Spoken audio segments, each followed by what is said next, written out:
we go to the open page and we'll go here. And then we're going to go live. Here we go. All right. Welcome, ladies and gentlemen, here. This is our post-event team stream here. Obviously, you got Blake from the Midnight Mongoose on the camera. You can see me. And I do believe we got Gage and Tyler in the chat. Why don't you guys go ahead and say hi? What's up? What up? Hello, hello. Howdy. Howdy. Who's that last howdy in there? Who is that? Clayton. Clayton. I didn't even play. Ah, damn. Clayton didn't even play. My bad, dude. I don't have you as a friend on Discord, so I was like, who is this? Well, cool. Yeah. Hey, first off, let's kind of like talk about the event, guys. I know from like my personal looking at the pictures going in there, I thought it was going to be rather cramped. And to my surprise, there was more room than I initially thought, which was cool, right? Yeah, it wasn't bad. I mean, there was a couple of tables that were maybe a little too close, but for the most part, I didn't have any issues with it. Cool, Gage. What about you? I don't know. I don't know what it was about it, but like I don't know why I had like the most fun at this one than the other ones. I'm not really sure why that happened, but it definitely did. But like it was definitely like getting to the tables was a little cramped, but once you got there, it wasn't like super bad. I mean, I was like kind of grinding ass with other people, but that was kind of expected. Okay, cool, very good. Yeah. Yeah. But other than that, I thought it was really smoothly ran. I don't think there was a whole lot of issues. You know, the last kind of huzzah for 10th. And now, Tyler, we didn't get a chance to talk about your list initially before going on there. So we want to, if you want, I'm going to pull your list up here, and we'll talk about your list, like your strategy, kind of like what you were going for here, if you will. So while you're pulling it up, the real intent for this list it was kind of I didn't know what I want to play. Kind of wanted to play something, I wouldn't call it dumb, but it's just like I'm doing one thing, I'm trying to prevent you from doing your thing, and hopefully I outscore you at the end of the game. There's a lot of pieces that are probably too overcommitting, so if we're going to compare it to anybody's list, Levi was the other Vanguard there at the event. He had triple Broodlord with 5-man Gene Stealers. That allowed him to skirmish a lot more. My list had 2 10-man Gene Stealers and a lot more Lictors. Okay. And the only issue with this list is when I initially played it, there was a lot more Marine bodies. And what I mean by that is like 2 wound bodies. And now it feels like there's a lot of 10 1 model skirmishers or 5 3 wound model skirmishers. So the Lictors started to feel. That was one thing I wish I could have changed about this list, was the Lictors felt way too awkward 90% of the time. Because half the time they would kill 1 or 2 bodies, or 3 or 4 that didn't get anywhere near neutering the squad.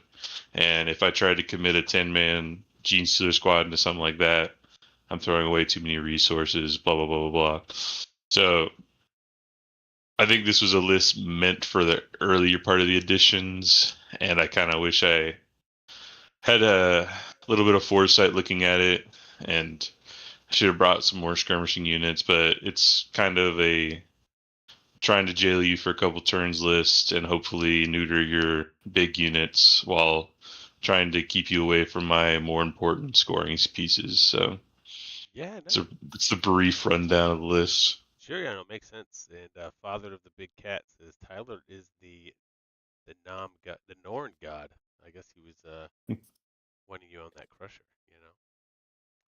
Yeah, that was kind of one mistake. I was saving Crusher for 11th because I think the new Crusher plus the Norn detachment is, I don't know if it's very competitively viable, but it's very solid sounding. So I kind of wish I just took Crusher to this event, and I think I would have had a lot better time competing with some of these lists that I had to play against.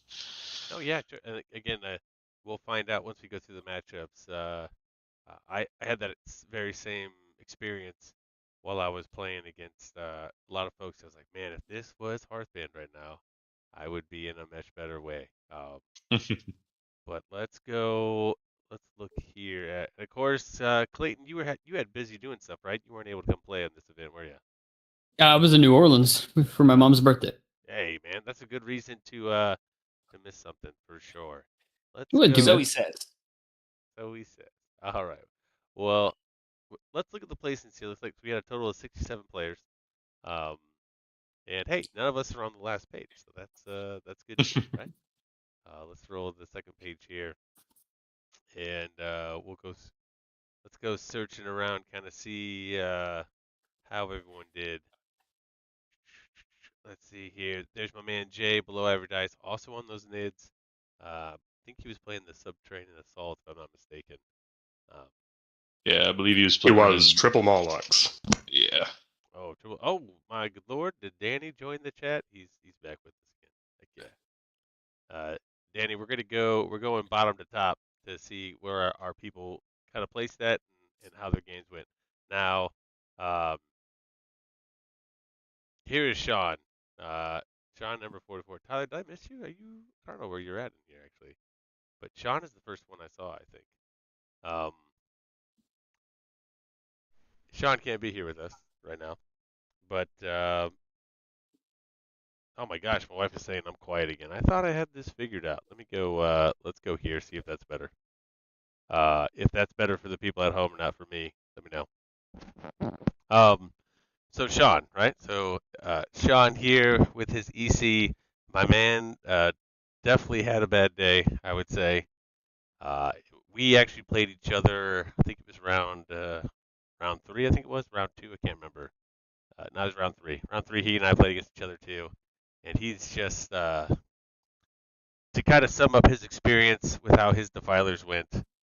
When he shot a fresh Defiler into 2 Thunderkin, and I wasn't even -1 to be wounded out there. He killed 2 Thunderkin with a full Defiler activation. So, and then from my understanding is his games 4 and 5, even he I think he failed all his 5-inch charges, and he needed to make a 3-up armor save to win one of his games, and he failed that for his 72. It was like 72 to 73 loss here in round 4. Just did not have a good tournament experience from what I understand. It was watching F1 right in between the races. That's the kind of nervous. Oh. But and he couldn't be here tonight. But hey, glad to see your. Hopefully you're cooking it and getting ready for the sauce. That is next edition. Let's see if I'm quiet again. I wonder if my microphone settings kind of messed up. I'm not really sure what Tim did for his events there, and kind of how it did there with Necrons. I know he had the Necron mirror round 1 that didn't go well. Let's kind of look at these. Of course, it doesn't tell me what the armies were on here. But yeah, I wish he was here to talk about it. Tyler, there you are, man. Here we go. So my man went 2 and 3, 37th place. I'm above John. That's all that matters. It's above. You are above Tiny John. That's for sure. Who's in 39th? Why don't you talk me through your kind of your matchups? What happened there? Just brief overviews while I hopefully try to fix my my audio here. Yeah. So round 1 was against Charles Barber and his invasion fleet list, and this is kind of the match that I felt the lack of skirmishing the most, because he was running about 60 Ormagants, if I'm remembering correctly, and nothing in my list trades with that very efficiently. I could commit a whole Gene Stealer squad, but then he picks everything up. So that game was kind of, I don't want to say lost at the start of the match, but it was kind of just a very bad matchup because he just had every tool to counteract what I was trying to do. I couldn't jail him very well because he just swarms over me with his 60 Hormagaunts and all that kind of stuff. So that it was a very eye-opening game because I've never really played against a list ran by a person of that caliber. Okay. So it very interesting to learn how someone like that can pilot a list that can counteract you in every move you make. So that was kind of unfortunate, but it was a great learning experience. And then my second round was against Blood Angels. This is a kind of matchup where I really like going against because they are in a similar scenario where they don't have very good skirmishing pieces. I mean, they do, but this guy was overcommitting with Sangard a little bit. Like he was running 12 Sangard, 2 10-man Death Company squads. So I was able to initiate the way I wanted. I also had a insanely lucky turn 1 where a 10-man Broodlord charged into a Sang squad, and Sanguinary have -1 to hit and wound in melee if they're led. But I also have a strat in Vanguard that I make them take a battle shock. If anything happens, I get +1 to hit, and if they become battle shock, I get +1 to wound. And the first 2 dice this guy rolled in the game were Snake Eyes. So he's battle shocked, and so he couldn't armor, he couldn't do the mortal wound, feel no pain. And with Broodlords having dev wounds on the squad, I somehow picked up all 6 Sangard and the character, and I was expecting to kill 2 or 3 and just tying them up for a couple turns. Oh, wow. So that was a very good lead off into that game, and it kind of just, that initial combat just let it. Also, it was supply drop, and my objective didn't go away, and his did, so I was able to just kind of keep him on one side of the board, and if he committed, I committed with a bigger threat that killed his. And then the third game, probably the funniest game. Pete doesn't probably think so, but I should have lost this game too, because I had a Neurolictor on my natural expansion, and he on turn 1 advanced and charged with Warp Talons, a full 10-man, and charged it. And he was kind of making the joke of, do you want to just pick it up? And normally I would have, but I was like, nah, let's roll it out for this one time. I just want to see. I failed 7 saves, which would have killed it, and I decided to CP reroll on a 4-up Invuln, and I saved it. His Warp Talons got battle shocked from the Neurolictor's ability, and I managed to pick him up the following turn. So yeah, that was another crazy lucky scenario that on my end that was able to catapult me into a huge early on lead, and then have them try to crawl out of that scenario. And then round 4 was the mirror match against Levi. This was a pretty close game for the most part. I think Levi was kind of controlling the board for the most part of this game. I didn't really have an opportunity to make him go one way or another. He went first. He was able to apply a lot of pressure on me turn 1, and I had to respond in kind, and it was kind of a lot of that. I also made a really big mistake that we found out, where the whole event, my T-Fexes didn't wound anything, and then the one time I just threw random shots in an area that almost killed the T-Fex, and I brought a 10-man Ravener squad out there to clean up the T-Fex and take back my natural, so that kind of sucked, but it is what it is. And then the last game was probably the roughest on me, because it's triple Defiler Death Guard with Mortarion, and my list can't handle that at all. I was able to have this big go turn. I had 2 full 10-mans charge into Morty that with 8 wounds, and then a 10-man Broodlord charge into Defiler with 10 wounds. They both survived on 1 wound, and then they picked up everything in my army. So it was pretty rough, but a good learning experience. And hey, they don't get to do that anymore, because that's 1,000 points instead of 750, whatever it was. So, but I don't want to say my tournament losses were because of bad luck or anything. I think I only won those 2 games mainly because of good luck. So I think it was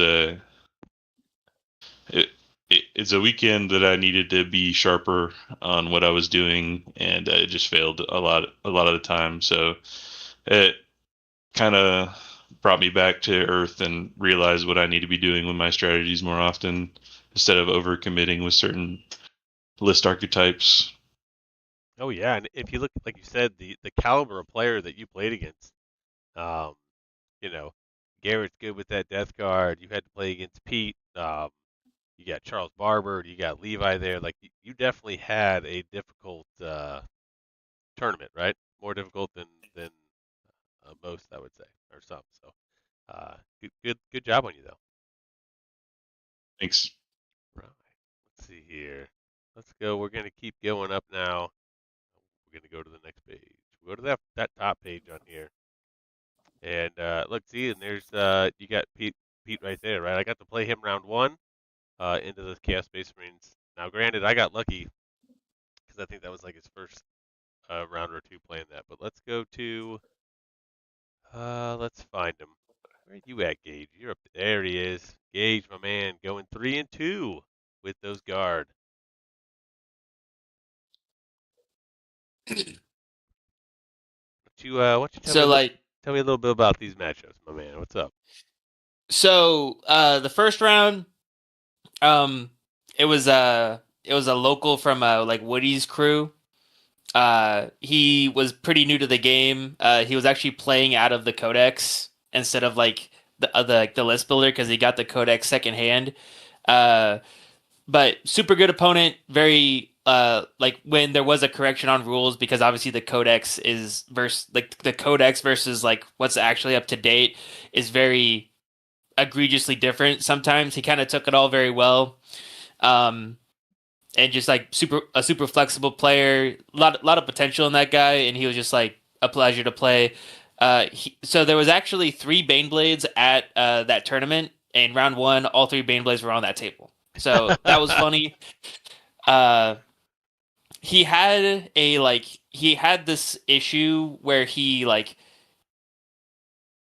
So like I knew where I could put my Baneblades, right? And looking at his list, he had like a Dorn, a Leaving Rest Tank Commander with a Vanquisher and some stuff. But like I'm kind of like I'm not really scared of any of that, so I was like a little bit more aggressive. Like if he got aggressive, he could get lines on one of them. But I kept mine pretty like aggressive, but also safely placed. So like if I get up there, I can just like park on an objective and just kind of like flex the 4 Pavone and the T13 and the 24 wounds.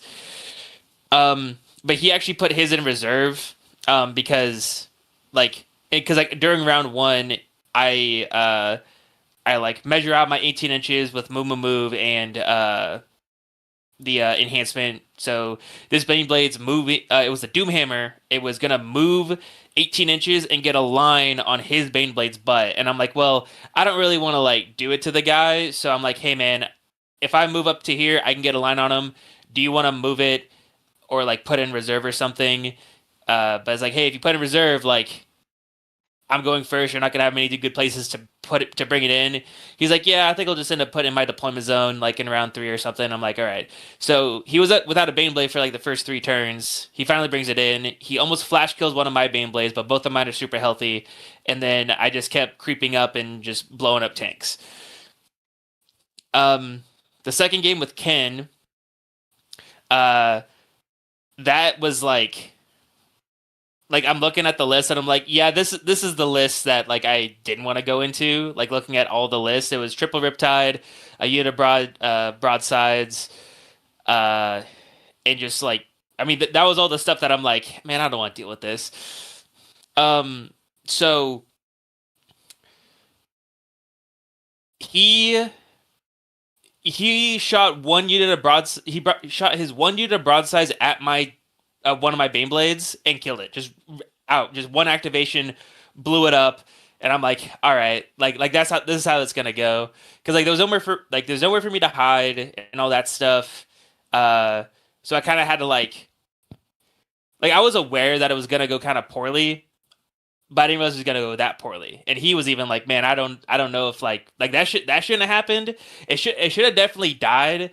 But him having all of the extra stuff that he positioned to shoot the one of my Bane blades, he was able to clear up all the other trash that was hanging around it. Oh yeah. So I was super behind on that game, and we like ended up talking it out like rounds 3 or 4. But he was a pleasure to play with. Would do it again. Just maybe not when I'm playing Bane Blades and he's monster stopping me on Tau. Ken is good people. He's really yes, very very pleasant man. All right. The game against Colin, I think he was one of the Melta Mafia guys. He was playing 30 Terminators in 1,000 Suns, and he was doing this bit where like, all right, if you killed a Terminator, he gave you a blueberry pixie stick. And I was like, that's hilarious. But he didn't tell me until like halfway through the game. So that game was interesting because like I was able to get a line on his Terminators, and I'm like, and I did the same thing. I'm like, hey, like I went like it's either he went first or I went first, but like the way he positioned one of his Terminators, I could see like its butt, and then the Banesword was gonna like be seeing it. I'm like, hey, like I don't want to like got you like this, like I can see him, like is there a way you can move him so that I can't see him, because I was just gonna move onto his home objective, like not his home, his like natural expansion regardless, like it didn't matter, but if I could get shots off on some Terminators, that'd be sick. So he ended up keeping him there. I ended up kind of whiffing, and then it just kind of came down to like he's shooting at me with like full rerolls, AP2, like I'm popping smoke. So like it was two like meat grinders like colliding with each other, because it's like he had to chew me up, I had to chew him up, and I got a little more lucky and he got a little unlucky because he just kept failing his his psychic stuff. Like he kept rolling doubles, he kept taking mortal wounds. Like I think he ended up killing like 4 of his own guys like over the course of the game, like full Terminators. And I was just like it was like, we were having laughs about it, but it was just very unfortunate for him. So I ended up taking that one. I was able to because I was on a Terraform, and I was able to like throw trash out, terraform it, and I kept and like he had to choose between either trying to kill my Bane Blades or terraforming stuff, because I kind of killed all of his trash really early. So he tried to kill the Bane Blades, like, and it just didn't work out. He ended up killing one of them, but I just had one kind of just kept shooting stuff throughout the course of the game. The game against John, that game was super fun. I was able to get an early line on one of his on his Redemptor Dreadnought, and after a little back and forth being like, hey, do you want to move it? And he's like, no, I like where the board's at. You know, I was like, all right, shoot the Bane Sword at it, kill it, kill his Stern Guard and all that stuff. And that game was a lot more of a... That game was a lot tougher than I thought it'd be, because his... Like when it was like those critical, like, all right, like, I kind of need to make this 4-up, or like I need to kill the speeder. Like some of those critical moments didn't really happen, so he was able to like keep the game very close, and I think I only won that game because of bottom of turn scoring. Okay, yeah. I think I had one Bane Blade left that like, well, it was actually a full wounds, but just with the way the board was, like all of my trash was dead and all that stuff, and I was able to like, I got like really good secondaries in the last turn, so that was I think, like I said, the only reason I won that game was because of bottom of turn scoring. If it's flipped on its head, it's probably a different looking game, but still, I got more respect for John's Space Marine list definitely after the fact because I'm like, dang, all this stuff just kind of works together, and I was kind of impressed by it. Oh, cool. Yeah, yeah. I haven't got a chance to play Uh, against him on the Space Marines yet. like when you look at the list, it's like box art Space Marine list, but just with like Oath of Moment, potential double oath, rerolling ones to wound, it just like it all kind of like works together. So I enjoyed playing against John. The last game, Charles Barber. I we're putting models on the table. I looked at his list before the game, and I'm like, man, this is going to be another loss for me. And like again, it was kind of a thing where like I couldn't really hide my Bane Blades like I wanted to. I minimized like with a redeploy. I minimized only being able to be shot up by one terrain effects. He ended up not shooting my Bane Blades round one. When it was my turn to go, I tried to take up as much real estate as I could before I was just locked in my deployment zone. Try to kill stuff. I killed the first wave of Gene Stealers, but once the Gaunts came out, it was like he threw everything he could into one of my Bane Blades, and like he killed it like on the last wound. I didn't have any CP to reroll it. On average, he probably kills it with like sustained hits because he had 2 units of Gaunts into it with the crit on 5s, sustain lethals, and all that. So it was just like on average he probably kills it. But it was like if I had like one good activation with it, I'd probably stay in the game a little bit longer. I definitely don't think I win the game still, but I think I'm like in it for like the long run. Not really much to talk about that game. It was just kind of like I came out. Everything gets tied up, and I'm just like trying to shoot stuff, but like I kind of whiffed a little bit. I spent CP in like the wrong way because I was getting a little greedy, trying to like make sure stuff died. But we ended up calling that game a little early too, because I'm just like, hey man, like I don't really see, like I don't want to waste your time. I don't want to like keep dragging this on and all that. So like if you want to like talk it out, we can, because I don't. Obviously he's winning the game, right? And the best thing I got out of that game was all of the suggestions that he had for the list, because obviously playing 2 Bane Blades is kind of skew and off and like away from the mainstream of what guard players play. Sure. But he's like, well, if you have to bring 2 Bane Blades, here's the suggestions I had. So that was a lot of like, it was a lot of insight, a lot of good stuff to like add into the 11th edition stuff, because especially after we saw the point changes and all that, like the list that I brought to TEO only went up by 25 points. So just move some stuff around. It's pretty much the same thing for 11th edition. So I'm pretty excited to start playing that. And then obviously I ended up getting best in faction, and the 2 people I lost to got best in faction for their faction. So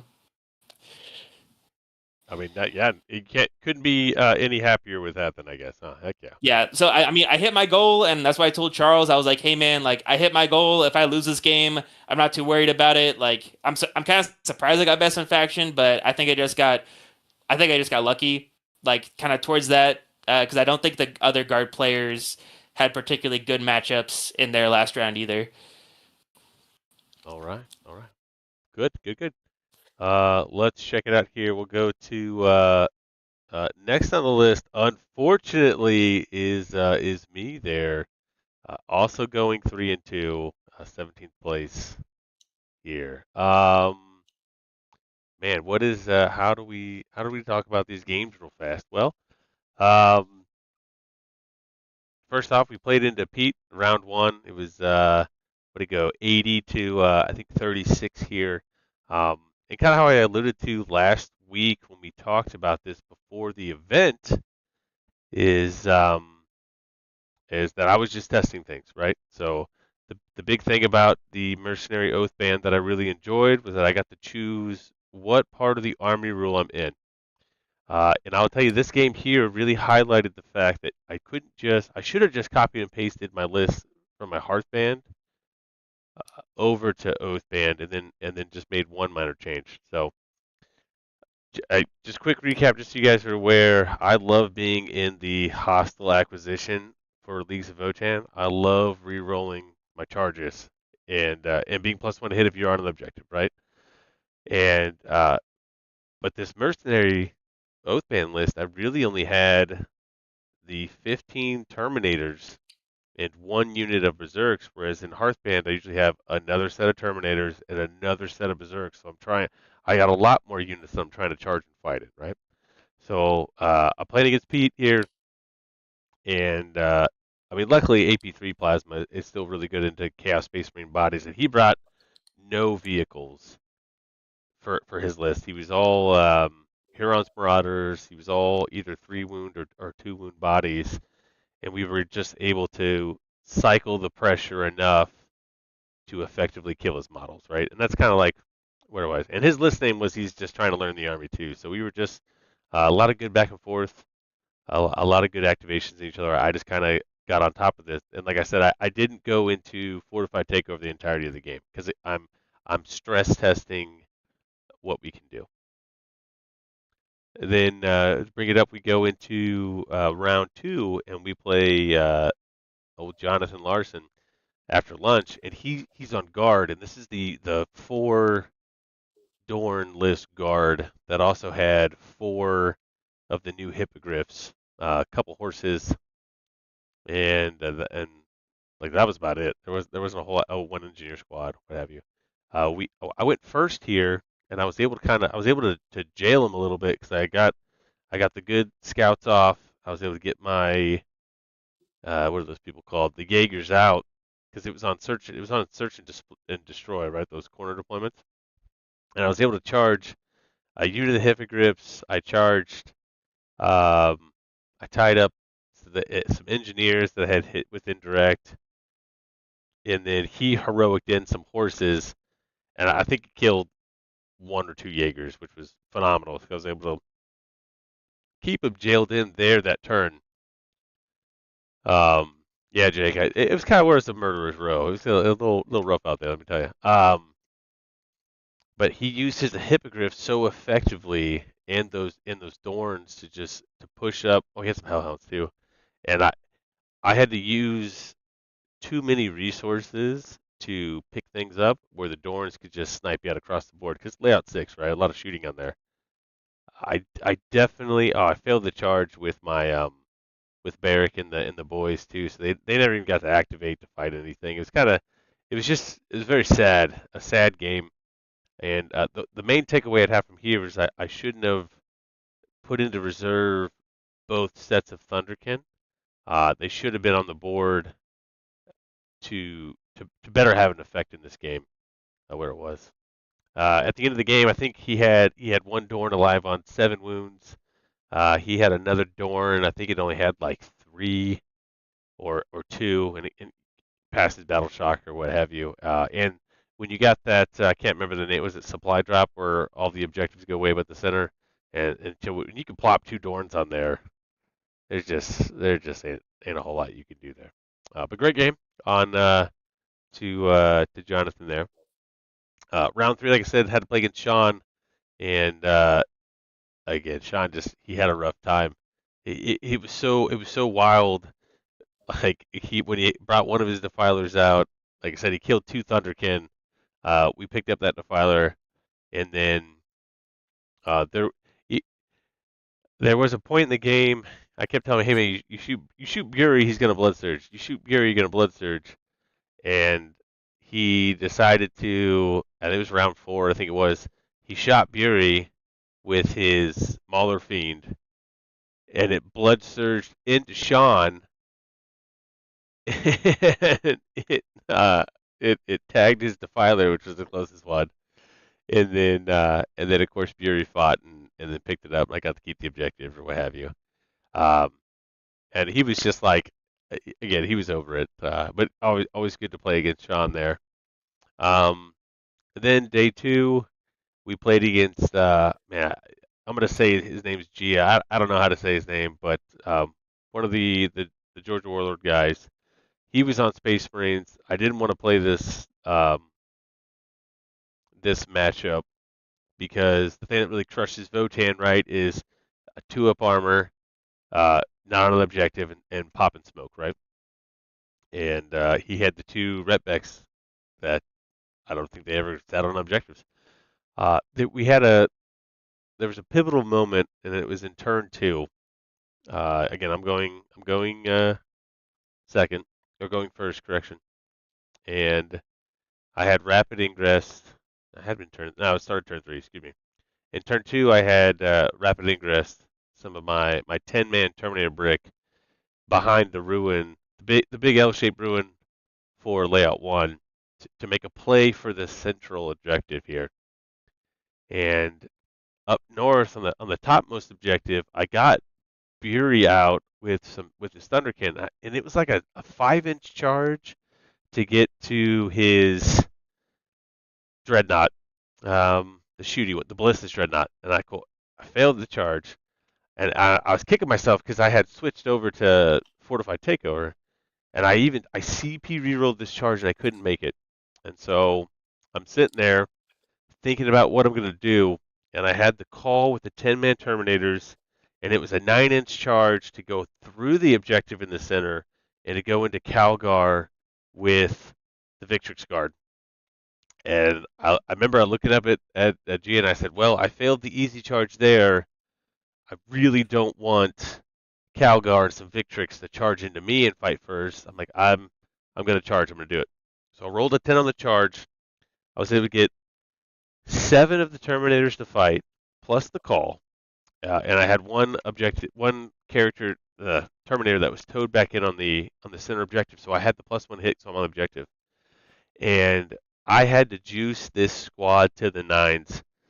We spent the yield points for sustained. We got full rerolls to hit our wound in melee for the stratagem, and I paid another CP to give the squad precision. And fun little fact, we actually called the judge over because this is where we found out that the NTL had gotten rid of the only one activation thing on the squad. So I was allowed to do this. And I went with all the 2 damage Terminators first. We precisioned out Calgar. And then we killed a couple Victrix. And the call with his 3 attacks, he got sustained on it. So I had 4. And luckily he failed all 4 of his saves on his invuln. Or not invuln, but because he did do the armor contempt. He failed all 4 4-ups with either 1, 2s, or 3s with no CP to do it. To wipe the squad to the man. And we both decided that was the pivotal moment of the game because the other unit of Victrix was down south, messing with what would be I say down south, but it's the other objective in the middle that Bierk and them went up there. That's down at the bottom of the board.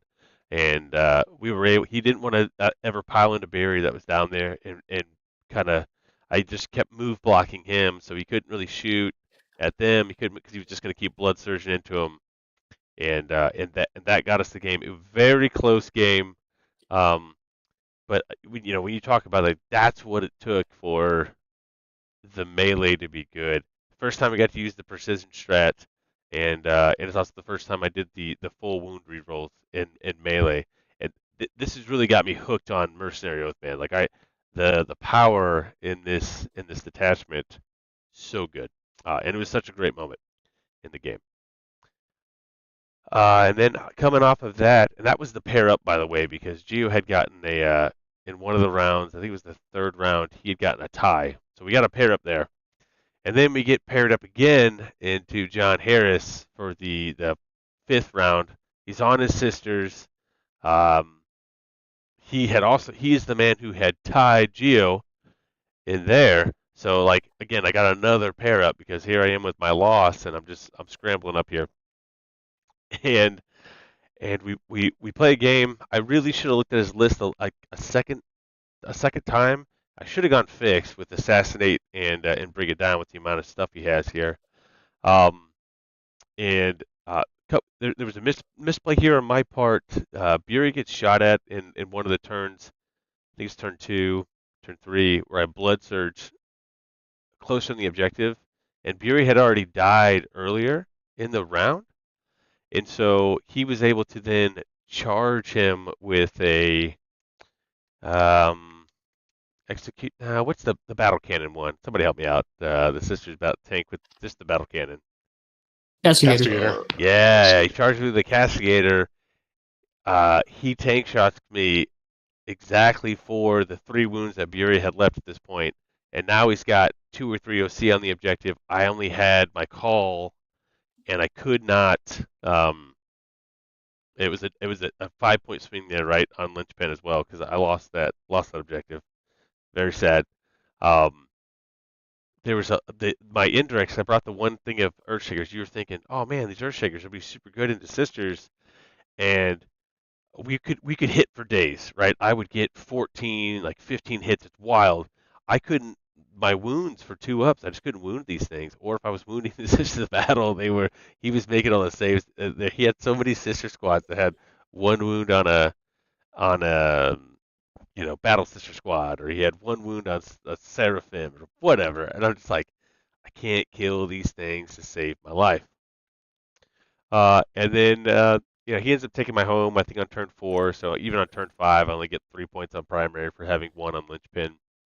And here again, we get a real cool pivotal moment here. Is I get to charge with Barrick and his 5 berserks into a full unit of it's the 3 battle nuns, and it's Morganval, right? I can't remember what are those little suits called. I can't remember what Paragons. Yeah, Paragons, right? So he's got those in there. So we charge. I charge Barrick and those in there, and I give him the full rerolls to hit and wound. And Barrick, without even thinking about it, 'cause he's 4 damage. All the berserks just chew through the Paragon warsuits and leave Vol on 4 wounds. And then here comes Barrick with all his damage, 4 damage. He kills that. He spent the 2 CP to like have him fight on death beforehand, and then even in return, he kills all. He just kills 4 berserks. Could not even, or the 5 berserks. He killed the 5 berserks, but could not get through Barrick, and then he tags the Cascadator that was on the other expansion there. But at the end of the day, he just had so much stuff that I couldn't get damage on effectively. I did put my Terminators kind of in a rough spot there for the linchpin mission, where I didn't even get full activations out of them, unfortunately. But great game. He was able to get it, and that allowed him to get 3rd place and podium, whereas I was really just playing for about 5th place there on there. So he got best in faction for sisters, obviously getting that 3rd place podium, and I was able to bring home the best in faction Votan. Not my best showing, but there was only one other Votan player, and I think he went 2 and 3. So we secured that. It was excellent games, and yeah, Jake, and those 3+ save, don't care. I know it was super frustrating to go through that. To be in it as it was happening. It was quite sad. But yeah, that's all I got for me there. And then let's as we keep going up. Luckily, Nathan here, Melta Mafia, he was on Knights. He wasn't on Votan. Otherwise, he would have taken it from me too. Would have been very sad. Levi's not here. He's the first of the Mongooses. Well, he's on XPZ right now, but he plays with us sometimes. Going 4-1 with his nids. Good to see him. He lost to that triple Lancer. Knight Lancer. Yeah, just getting his butt kicked on there. And then that'll take us up to Danny here, my man, getting 4th place. I guess if I had beat John, that would have pushed you into 3rd, huh? So my bad, dude. Probably. Oh, tell us about your matchup, sir. How did it go for you? How did the event go for you? Pretty well overall. I got the 2 matchups I specifically didn't want back to back, but other than that, pretty well. My first round was a guy named Trent playing Grizzled Company. He had a rough first turn. This was largely a consequence of Layout 6 being very tricky to hide very big things on, or specifically to hide against Knights, hide big things. Because Knights can go very fast and draw very unexpected lines. So when you're trying to hide something like a Dorn, it can sometimes be less a question of if you can hide and more a question of which angle do you prefer being shot from. Or if you are going to hide it, being like so far back that you're not going to contribute to the game. So not really his fault, but he moved forward with some Kazakhin and transports on. He went first at the top of one and positioned his other stuff, but at the bottom of one, I was able to pick up a Dorn commander, a Vanquisher, both transports, and both units of Kazakhin, and it was kind of downhill from there for him. I will say he was an excellent sportsman. I tried to get him a take-back at one point when he rapid ingressed some Attilan Rough Riders. It was another one of those tricky situations where it was less a choice of if they could be hidden and more a question of what angle they're going to be shot from. But I had some other shooting going unexpectedly well, and the Crusader didn't have to shoot at a Vanquisher. It had to shoot at... It had shots available. And I realized it had a line on his horses and asked if he would like to move them, and he turned that down. But fantastic sportsman. Okay, yeah. Round 2, a guy named Brett, Blades of Ultramar Space Marines. Another situation where he had a rough first couple of turns and couldn't recover from it. My Crusader on top of one got a hold of a unit of Victrix and picked up the entire thing. One of his anti-tank pieces, a Ballistus, I think. And he scrapped pretty well for points after that, but just couldn't hang in the game. My third round was Stephen Crawley's Triple Defilers, which was explicitly what I did not want. I had an opening, I thought, where I could make it playable. I still don't think I win, but I think it's a game that has decisions being made on both sides, if this goes correctly. A quirk of layout 6 is that the one of the defilers has to hide behind the ruin in front of your home objective, which is not wide enough that you can hide from both the outside angle and the middle of the board angle. So I was able to uppy-downy my Errant and get a line on that Defiler. And I had time to think about this matchup for quite some time before I went to play it. So I sat down and I did the math on it. What does an Errant do with reroll 1s to hit and wound against a Defiler?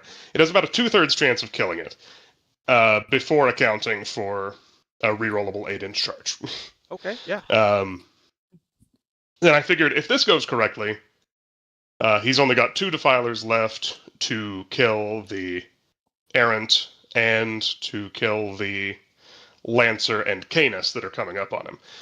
My Crusader is not quite a dead piece, but its utility is extremely limited into this matchup because the 18-inch lone op strat, he basically gets to choose how it gets used.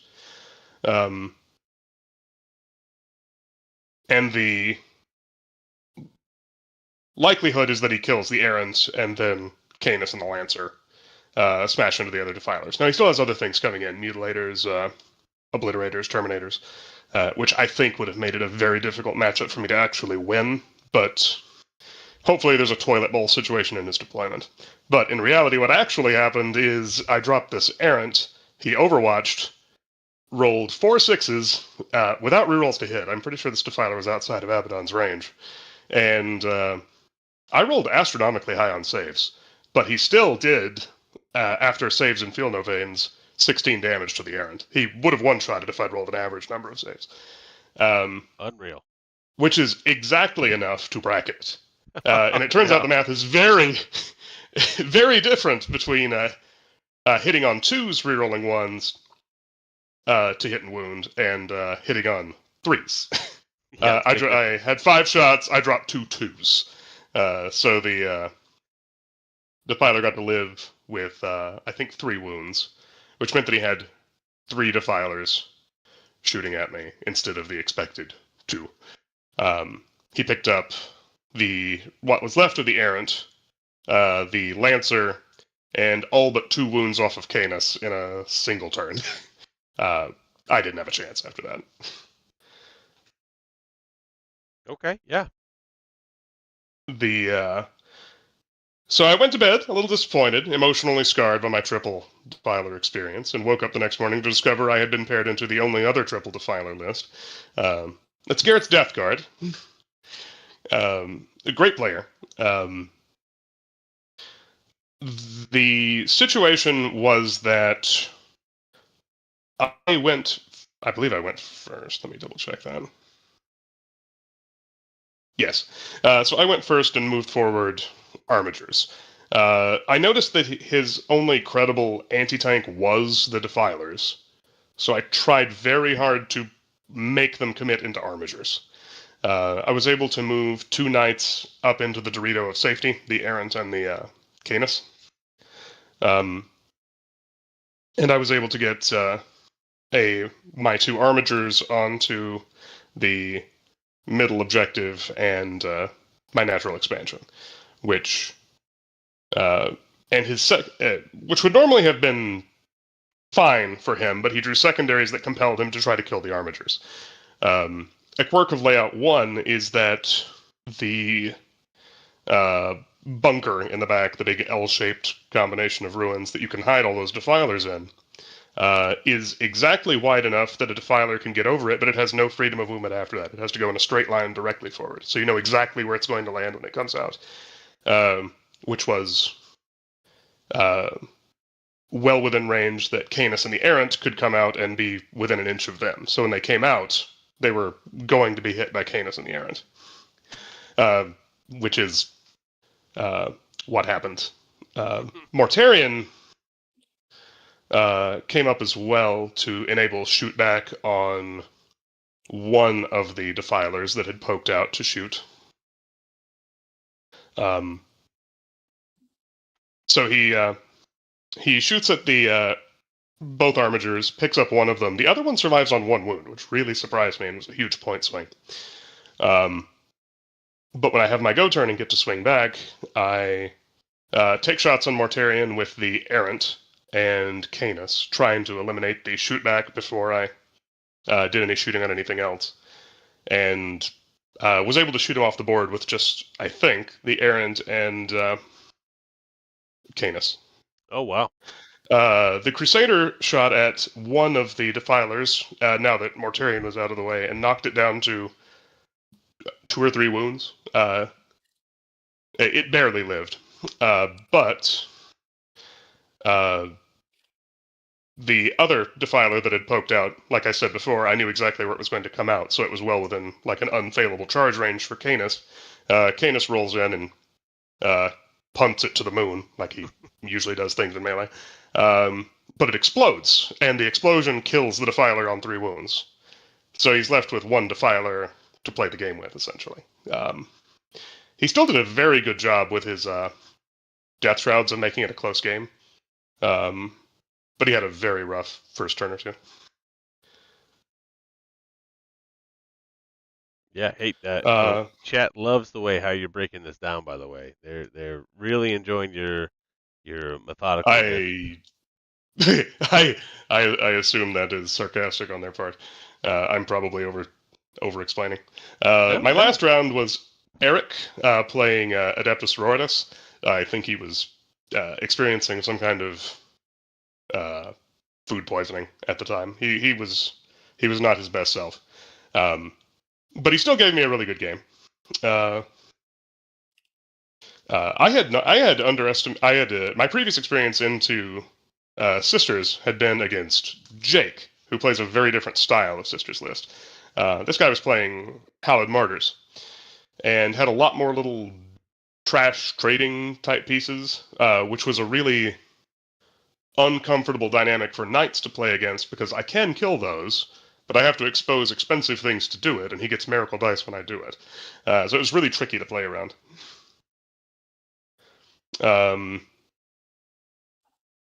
He was forced to commit a lot of his Retributor's Dominions, like a lot of his good melt-to-pieces into killing the Lancer because of how it positioned on turn 1. And he did kill it, but they were exposed such that the Crusader turns out pretty good at picking up powered armor infantry with its extremely high volume, ignores cover shooting. And the rest of his army was not particularly good at killing knights. There was a Morvenn Vol, but it was positioned in such a way that it was very safe, but I was able to control what it went into, and it ended up having to go into an Armiger to get area denial, which meant that I was able to turn around and kill it before it was able to do too much damage. Very good, very good. Overall, happy with the result. I think Triple Defilers is morally indefensible. That's a rough data sheet. Yes, and of course Stephen was able to take that triple defiler list to the win. And I remember when I was playing against John on table 3, and so you could see table 1 was kind of like upraised a little bit. We were probably through battle round 1. He was on the podium, I think. Yeah, he was on the podium. Yeah, we were through like battle round 1 or 2, and his game was already done for his final round. Yeah. But congratulations, obviously, to Steven. He always comes out right. He makes the drive to come and play. I think he wasn't at the very first TEO thing, but he was there. Oh, Carl coming out there. He wants better bring the sauce the 27th in Paducah. Yeah. Hey, well, welcome to the chat, man. We're bringing something for sure. Don't worry. Speaking of that, let's talk. Anything else? Any other comments here you guys want to say about that last 10th event for TEO? I'm just curious how everyone feels about like the lists that they brought. Like, how well do they think it translates into 11th? Oh, that's good. Yeah. Hey, Tyler, let's have you go first because we went with you first. Let's bounce to you.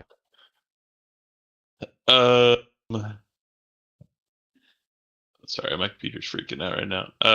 My list was fine. I think Vanguard translate.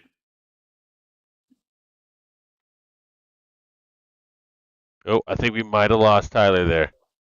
He's dead. He's dead. All right, and we'll go to Gage then.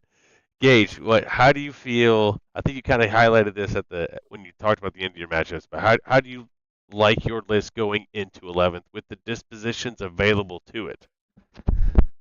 I will be honest, I'm not super educated in the dispositions, but I have looked the most at like Purge the Foe, and it seems pretty like it's like, hey, like just go kill the things, and it's like, all right, and like that's just what my list wants to do in the first place. So I do have access to Reconnaissance, so that's also a pretty decent pick for like going into the into 11th.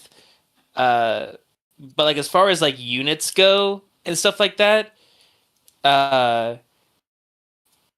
it's very like it was very like plug and play. And like I said, like the list only goes up by like 25 points.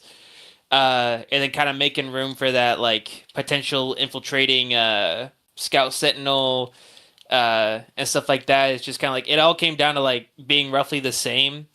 If I like had to change anything like right now, it's like switching out the different types of Bane blades. I'm definitely keeping the Bane sword, and then the other thing I was looking at was a Storm sword.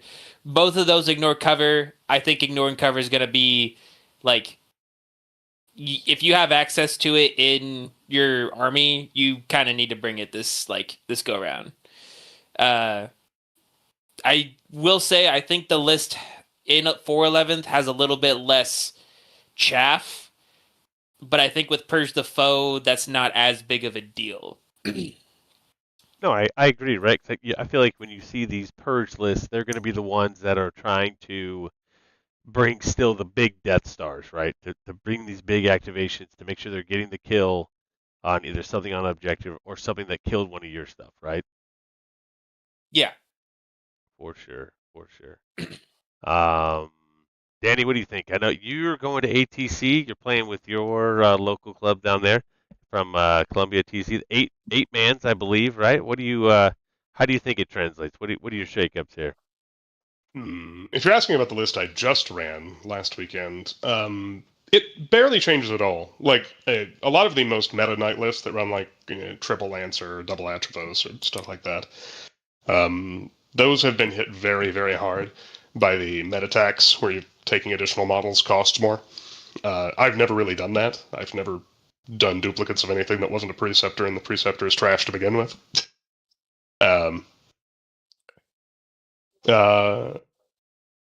The Lancer and the Crusader both went up a little bit. It works out to be like a 50-point difference if I ran exactly the same list.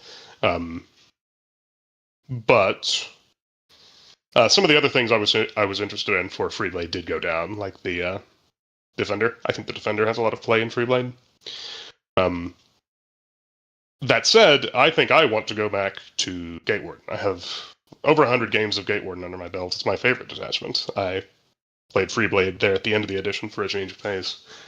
But it's, I think, going to have a lot more potential now that the line is a foot wide instead of 40 millimeters. It loses probably a little bit of power.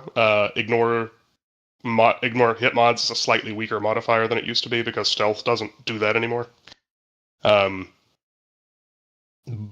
it's much easier to access the rules because you're not just standing on a 40 millimeter line. It does force you to play priority though, which is an interesting conundrum for knights. I think knights can do it well, but I think it requires some creativity. Probably doing Gatewarden for ATC. Hey, fantastic. And what disposition does that open up for you? Gatewarden is priority. The secondary detachment that you take, the little 1 DP, could be Purge if you take Foe Breakers. I think that'll be the most meta thing to do, but that seems boring and lame to me. If you take Forge Pact, you get access to Disruption. If you take Throne-Bound Outriders, you get access to Recon. Disruption might be doable, particularly with like 40 to 60 Skitarii running around. Recon, I think, is bad for knights. They can score it early very easily because they're very fast, but as they lose models, they won't score at all in Recon. Okay, cool. Yeah, looking at so again, go back to your original question, Gage. When you talk about how are we going to shift over, I really like my list from 10th to 11th, which Mercenary Oath Band is a 2 DP selection there. So what I can do is I can add the Hearthguard Covenant to them. Interesting about the Hearthguard Covenant versus Hearth Band detachment is that the Hearthguard Covenant adds the E-Champ to the list of units that get the rerolls, but it's only reroll once to wound and shooting. There. Now the two abilities or the two primary missions I have access to would be Take and Hold or Priority Assets. And I think I'm going to go the Take and Hold route the first few times there for that selection, because I should be able to, and I'll do some shakeups in the list, right? Like I'm not going to use the indirect. I don't think. I do love Battle Shocking at -1, especially when it stays. I don't like only hitting on 6s unless they're viewed on there, and I could be completely wrong in that regard, how that's going to shake out. And so with that, I'm going to throw in what's his name? The Mimnir Strategist, and I'm going to throw in there a version of Steeljacks. Whether that's the shooting or the fighting ones now, I don't know yet. But that'll give me some more yield points. So if I'm playing the Take and Hold game, I'm going to go into Fortified Takeover round 1 on my turn. Or if I go first, I won't have enough yield points, so it'll have to be in turn 2. And then now you're going to have to deal with T5 minimum holding these objectives, and I'm -1 to be wounded if you're higher than me, should play well into that style for that. So kind of one of the adjustments I'm looking on there. On the flip side, taking out the Mercenary Oath Band on there, because it's got no defensive strats. All of their strats are offensively based. We look at Brandfast, which is going to allow me to shoot back, do the secured positions, though, get bodies out on objectives at the end of each one of my phases, for a CP on there, still be able to move, can't charge. But that's another take and hold. I can't think of the disposition, right? On there. So I think those are the two things I'm looking at here. And the list would be very similar. Probably taking one Hecaton, I believe, if we did that. So I could put in the full Warrior Grimnir brick on a central objective. That's 23 OC for you guys at home that you're just going to have to deal with. And it's going to be difficult, I think, for most people to interact with this unit in a meaningful way that's going to take away my primary. So much so that I imagine it will change to where those pieces I'm talking about will probably get more expensive. So that's kind of what I'm thinking at there. Also, again, this take and hold gameplay is really, I would say it's a little simpler than some of the other dispositions on there of how it's going to score primary. Maybe my Spirit Conclave can rise again out of the Eldar, taking on that on there. The shame part is there's not a lot of good things that match up and pair well with the Spirit Conclave that are the Eldar 1 DP detachments. So there's it's not the best. And then sticking with this take and hold theme on here, there's also, I'm looking at Mechanized Assault, paired with the Abhuman 1 DP detachment, because the Abhuman side is what gives me the +1, or it gives me the take and hold, right? Because Mech Guard is Purge the Foe, and now I have these Ogren I can order with Commissars that'll get rapid fire. That'll also come out of transports +1 to wound. Love that. And Bolgren are still good, because the Commissars will be able to order them some normally and stuff like that. So that's kind of what I'm looking at for me on those sides. But I'm going to stick to this take and hold style initially, right? Until I find, I might pivot to disruption, and now I'm running Windrider Host, right? Or who knows, right? So,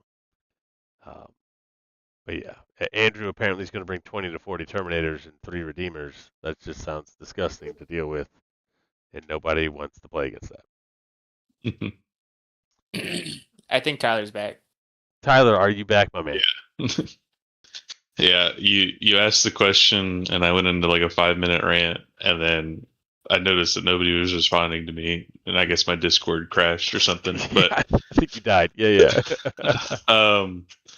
So I don't think my list. Well, I think the idea of it transfers well into 11th edition. I think I'm going to start pivoting into something else.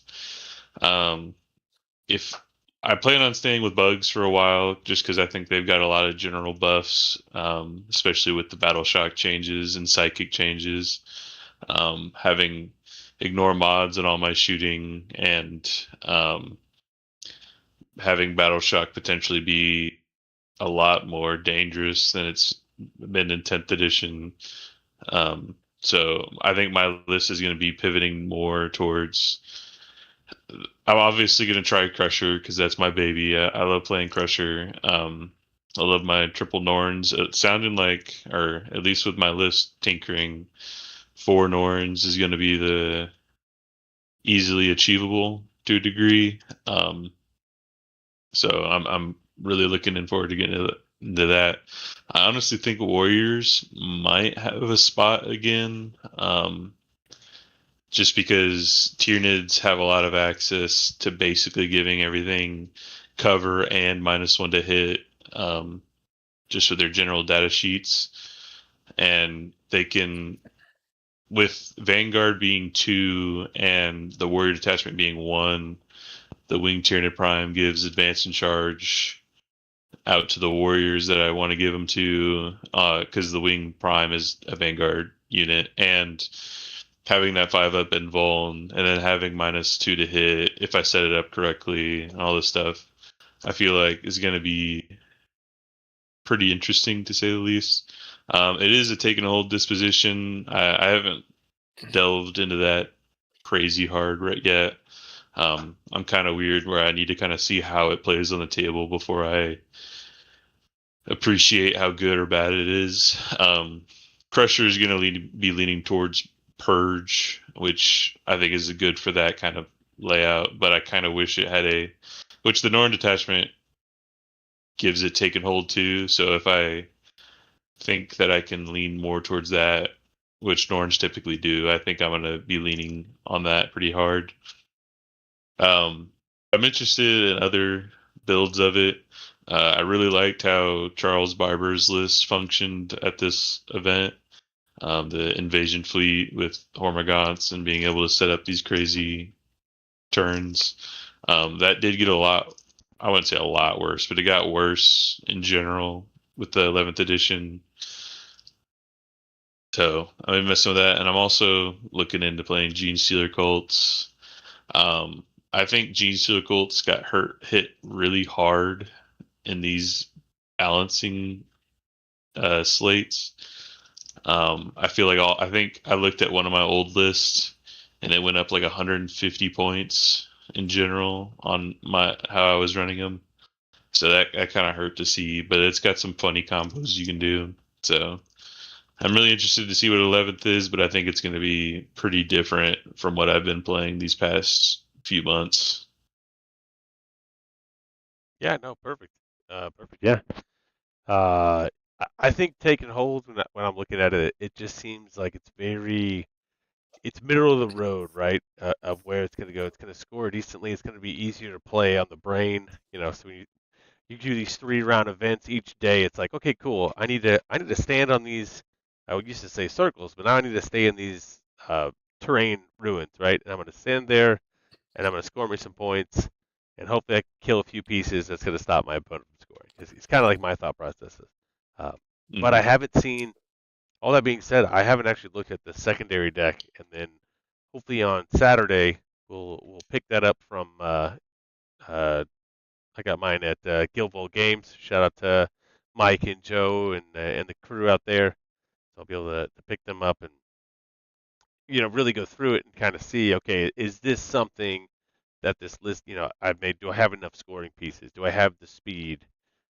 When we talk about Eldar or Votan, what have you, right? Of how I can kind of like envision how that game's going to go, per se.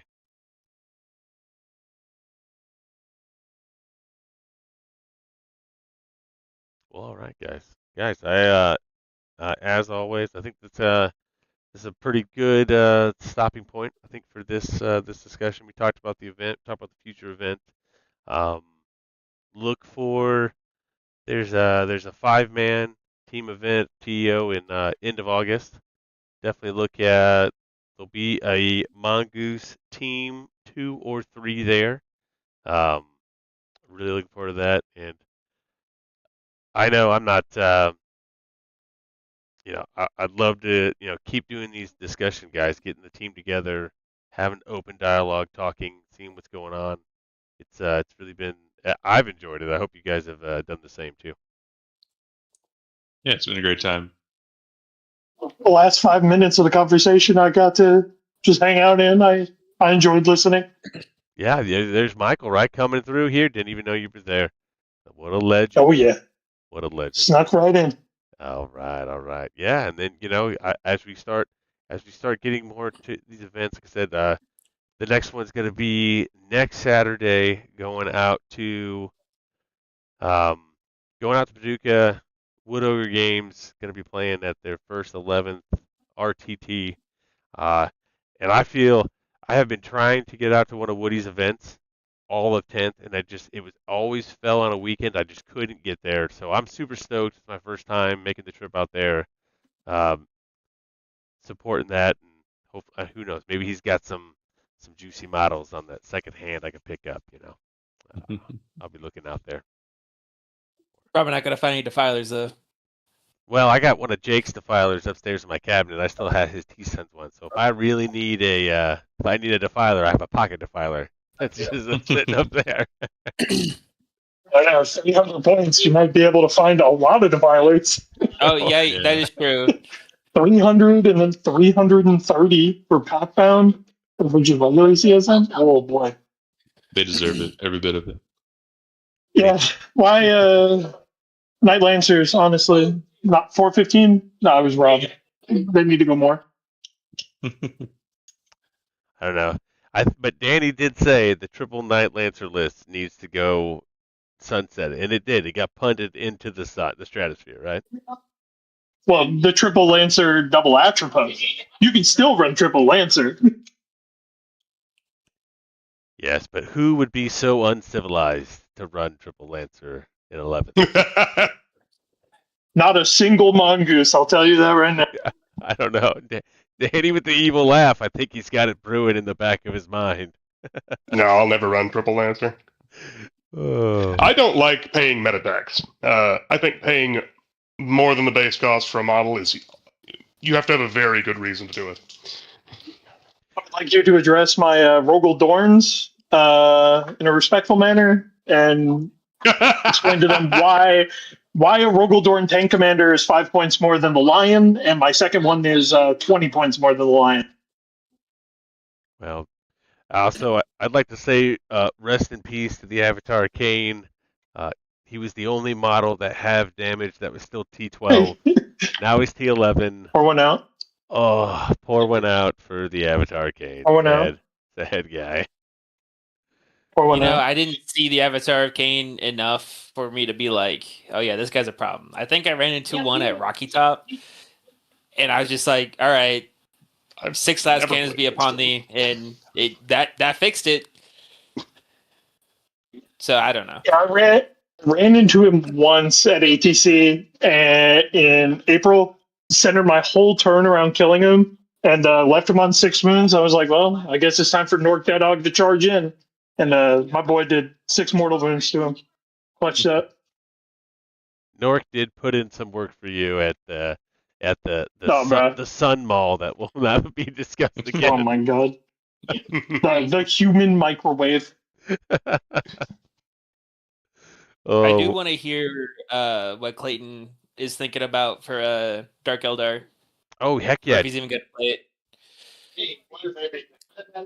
I've been going back and forth a little bit with Jake. But I think Jake's written like 100 lists. You can't decide on one, and he just keeps changing the back end of them over and over again. I kind of just write the one, and then we'll play it and decide if I hate it or not. But I have written 2. One that's closer to what I want to play, which is like just full Cabalite slop. That's going to be Sky Splinter and Cabalite Agonist. With really just 1 unit of witches that are going to be like a dive bomb. Because we got the charge out of a vehicle that moved that turn strat. And witches can disembark from a raider 6 inches. And they can move over stuff now. So raider moves 10, they get out 6, and they can charge. Give their succubus the "you can't overwatch me." Can be pretty funny. And then it's still just a lot of scourges and Cabalites with sustained hits. I think that interaction is going to be kind of crazy, considering that you just say, hey, I'm going to charge, and then like you rip a 12 and you're in your opponent's deployment zone, like killing their home goober. Yeah, they could blow through a wall and pretty much get anywhere they wanted. And as long as they stay in close combat, like, it's harder for people to fall back. And if they don't fall back, I get the 4-up invuln. Super annoying. And then I'll just do the same thing next turn with Drazar or Malice, depending on how the first one goes. And then the other one I was going to try is something that I haven't touched since the index, In the Index, you could like racks were playable because they were super cheap and pretty tanky for like standing around and screening and just hanging out on objectives in the home. But now I think racks might do something, which might sound like crazy talk, but bringing just a few Venoms and splitting them up with their guns here and there, because they get a lot of guns. But their ability is every time they shoot something or melee something, it forces them to take a battle shock check. So having like 6 groups of racks wandering around being super annoying, while my like Cabalites and the abandoned Venoms and the small units of Reavers just fly around and do objectives and blow stuff up one-off. I don't know. It's like a gamble list. It's just something I want to try. I don't think it'll be good, but I guess it kind of depends how the other guy rolls. I mean, I feel like for a turn, you're doing like a mini Shadows of the Warp with that amount of battle shock tests. I'm getting to force whatever I want to battle shock. Obviously, this list probably doesn't work in the Tyranids since you brought that up. They're just leadership 3d6. It might be pretty hard. And it's the only detachment that we can get a bonus CP in. You can get a funny enhancement to turn a pain token into a CP, which is kind of fire. Because this is Rule Space Raiders, and you start with 6 pain tokens. No, and as we saw with the balanced data sheet, or the Militarum Field Manual, that CP generation is probably going to be at a premium because you're not going to be discarding cards as much each turn, right, to gain that. Yeah. It's funny. Yeah, I think the enhancement's 30 points, but it's still like, it was an Archon that I was either going to attach to a unit just so he could buff them, or he was going to like hang out somewhere and just be in the way. So I might as well just have him generate me CP for pain tokens I already have. And you get a pain token every time an enemy unit fails a battle shock test.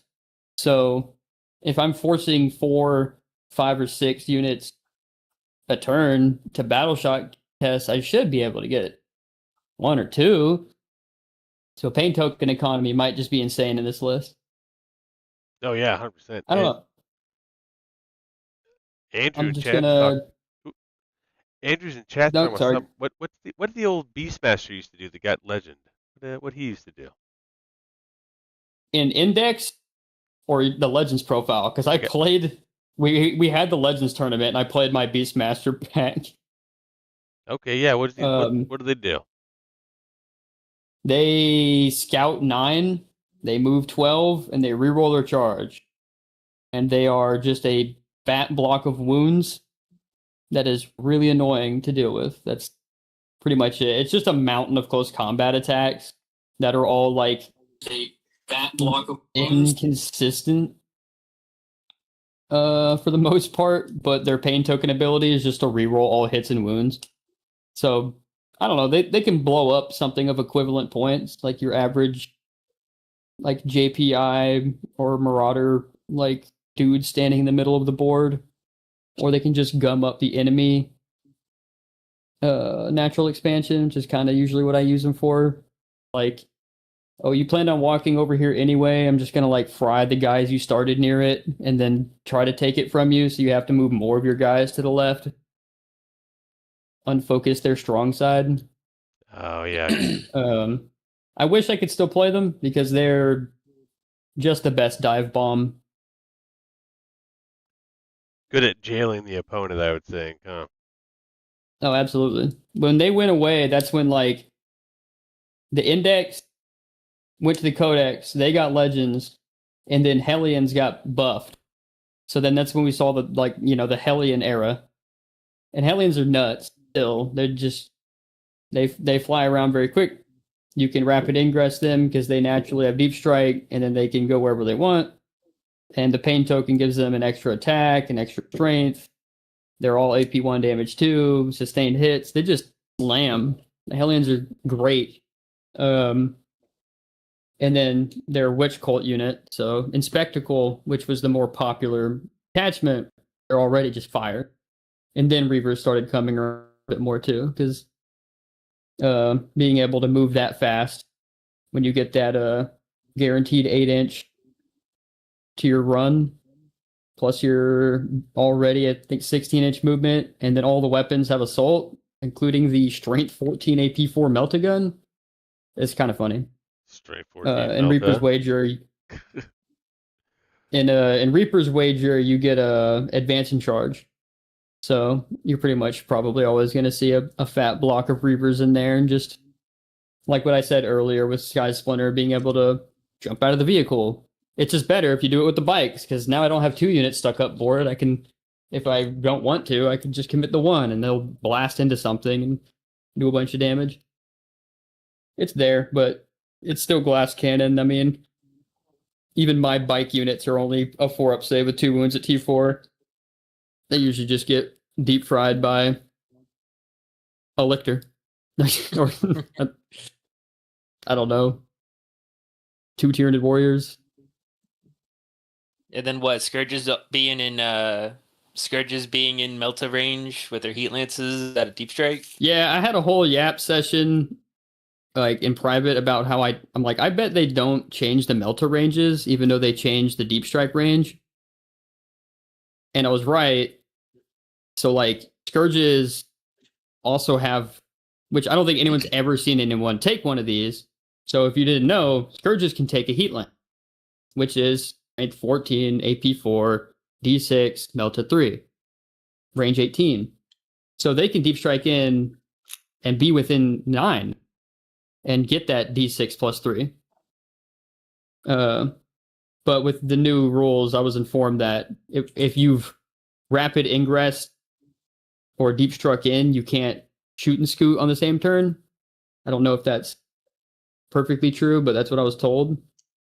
So it might be a little suspicious. However, they're 20 points cheaper than 4 Dark Lances. Interesting. Dark Lances got the meta tax on them for 5 points each. I wonder if, as the edition goes on, we're gonna see a difference here with Melta ranges changing. Yeah, I think it. Well, I mean, it depends how much it gets leaned into, right? If people still are like, I'm not taking that, or like they're not really, I guess, devoting a lot of, like, if it doesn't get the correct amount of attention, it probably won't get the heat. You know what I mean? So, I mean, what are all the instances of something of like Melta being more than Strength 9? I know you have the Doomhammer, you got the Heat Lances, you have the thermal cannons on Knights. Like, is there anything else that's like wounding vehicles on like 3s with something like that, or like vehicles that like the scarier vehicles? It's my only Melta gun, so I don't know. Well, Heat Lance is the only thing with Melta in my book. Yeah, well, I look at normal Eldar, right? Like if you play the Seer Council, right? I can pick up fire dragons and I can drop them 9 inches away anywhere on the board, and I can always drop them in Melta range. Yeah, Right? Fire dragons would be pretty gnarly. And they're gonna reroll hits and wounds on there, so that's not like, especially when you're there with Fuegan, right? They give you the extra 6-inch range. Like that's just not a place you want to be at, right? And they get the shrine token. Yeah, they're just gonna get to pull up on whatever and literally melt it. Big melt on a ghost kill qualifies. It's strength 12, range 18. Okay. Oh, it's really good. Ghost kill. Yeah, so like I think that might be something that we gotta have to look out for. Yeah, just like Was that Michael? You were talking so far away from your microphone, dog. But he's there's the front counter. I unmuted, but I was going to say Space Marine Eradicators too. Like, you're going to be able to do some gnarly stuff with them because you get the 2 multi-meltas and the 6-man and then the regular melt-up rifle. There are a couple ways to give them deep strikes. Yeah, there's quite a few ways. I mean, you can still, you can get them all in there, do some crazy stuff. So like, maybe we'll see the orbital detachment where we give 3 guys deep strike, and I don't give 3 Hammerfall bunkers deep strike. Vindication Task Force can deep strike them. The True. Black Templar Ancient Detachment. Yeah, Andrew's got a bold take. He says with cover, he doesn't think the the Scourges are going to hit the table. People aren't going to bring them out anymore. We'll have to see. Yeah. I think That's with true. I think with us seeing a lot more instances of like a unit like netting a -2 to hit, like I don't know if the math like evens out like between like old cover and new cover. Like I'm not sure like what's the math? Is it better I've or done is the it like the same? I've done the math on it. Basically, I'll give you the short version. If your unit is very bad at shooting, like 4-up or worse, then new cover is worse for you. If your unit is very good at shooting, like 2-up or 3-up, it's better for you. And if you're on 4-up, it's identical.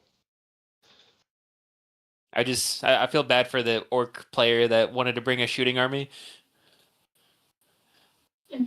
Well, they should have played last March when Mordaka was in the format. They should have played Mordaka. Right, Yeah. Actually, Mordaka reminds me. Things like lethals and sustains can skew that pretty heavily. Yeah, that's true. So, One of the big things that I've been like toying with in that problem, where it's like I'm playing like vehicle heavy guard, right? I'm bringing my Legion Wrestlers, I'm doing all this stuff. Well, if I play Hammer of the Emperor, right, and I'm in a terrain template, and I want to shoot like my sponsons or whatever into the unit I'm fighting, well, even if I have take aim, I'm still hitting on 5s because they're both ballistic skill modifiers and the -1 to hit for big guns. Like I've been seeing a lot.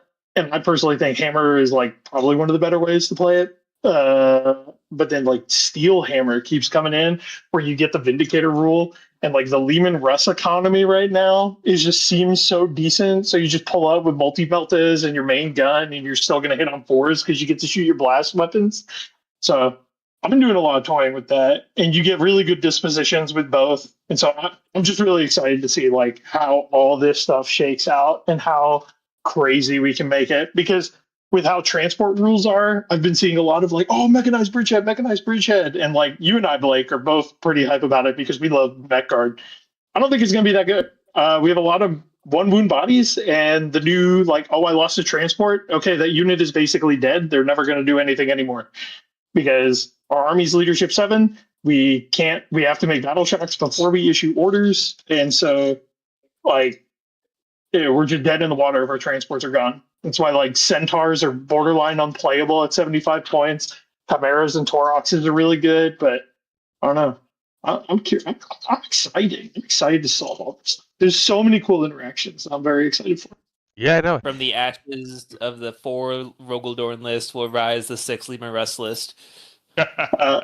Yeah, from the ashes of Games Workshop going, oh, Fight Burst is worse now, so the Lion goes down 30 points. Meanwhile, my Rogaldorn sitting at 290 points. Hey, so Jones in chat, he's asking, how do you guys think that Emperor's Children lists make out here at the start of 11th? I feel like EC probably really good because I feel like orcs are like gearing up to be like a lot of melee pressure armies with big bodies, like big numbers in squads, like World Eaters, orcs, stuff like that. I think Noise Marines, like Noise Marine economy kind of through the roof. I think you could do some really cool stuff with your just like basic melee squads. I'm not too familiar with like all the dispositions that Emperor's Children have access to and like what like Coterie would be. But I'm sure there's some like really, really cool things Emperor's Children are going to be able to do in the coming months while everybody's figuring this stuff out. And like Fulgrim, like being able to like actually be placed on the table successfully and not getting like restricted to Court of the Phoenician because he has fly, he just minus his 2 to movement. Oh no, my fast moving guy with advance and charge can go through walls now and can tank shot. Seems pretty good. Think of that. That is pretty good. Seems pretty good. Well, Also, like one of crazy. your staple units being like, hey, I'm a Noise Marine, I ignore cover. I think ignore cover is like you gotta bring it. Because you just get a lot more lethal. Like even more so than previously. Yeah, well, sure, but do they have anything that increases detection range, right, on the EC side? Or are you just really going to stick to that? True. I didn't think about that. But again, most of their shots are 18 inches anyways, right? So if you're going to shoot at 18, you're probably going to shoot at 15. You know what I mean? Yeah, I Yeah. think with advanced and shoot, they're going to be able to get to most places they want to be anyway. Yeah, Michael, you talked about Mech Guard on there. I'm super pumped for Mech Guard. I have all of the Scions and the Bridgehead Strike. You're talking about going 1 DP. That with Mech Guard with some Purge the Foe actions. Ho. It's gonna be so good. It's gonna be so freaking good.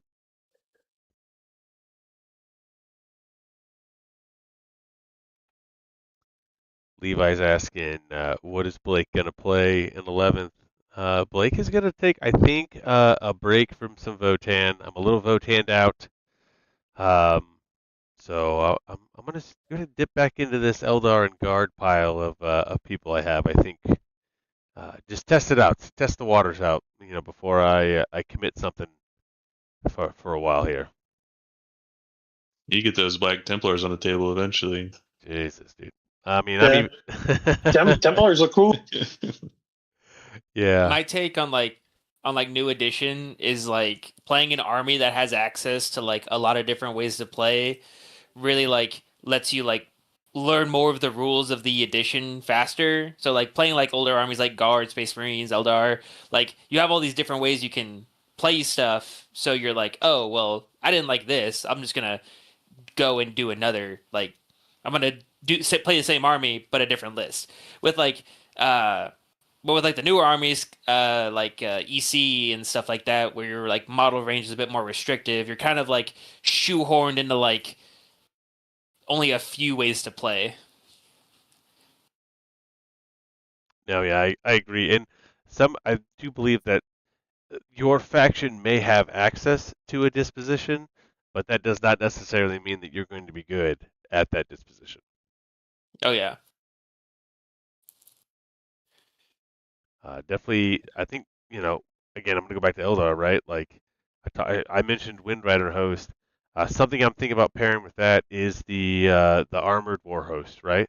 So, when you look at the Shuriken Cannon, okay, 612, it's 3 shots with lethals. The Windriders are rerolling hits of 1, rerolling all hits. Okay, sounds good. Well, they're kind of fast. They can outpace those Warwalkers given bonus AP. Well, let's play Armored Warhost. Let's advance these Warwalkers so now they're advancing and shooting because all my shit has assault now. And now I'm at 622. Oh, and by the way, I got a Warlock on jet bike, or Warlock Scouter, excuse me, in that Windrider squad. Now I'm ignoring cover. So I'm back to 3s and re-rolling lethals. I think you can see where I'm going with this, right? Like, I do believe that there's a lot of good potential there. Problem is I got to run disruption, right? So now I got to see it's fast enough to do some disruption, sure, but do I have enough pieces on the board to do what I want to do to win the primary game and all the secondaries, right?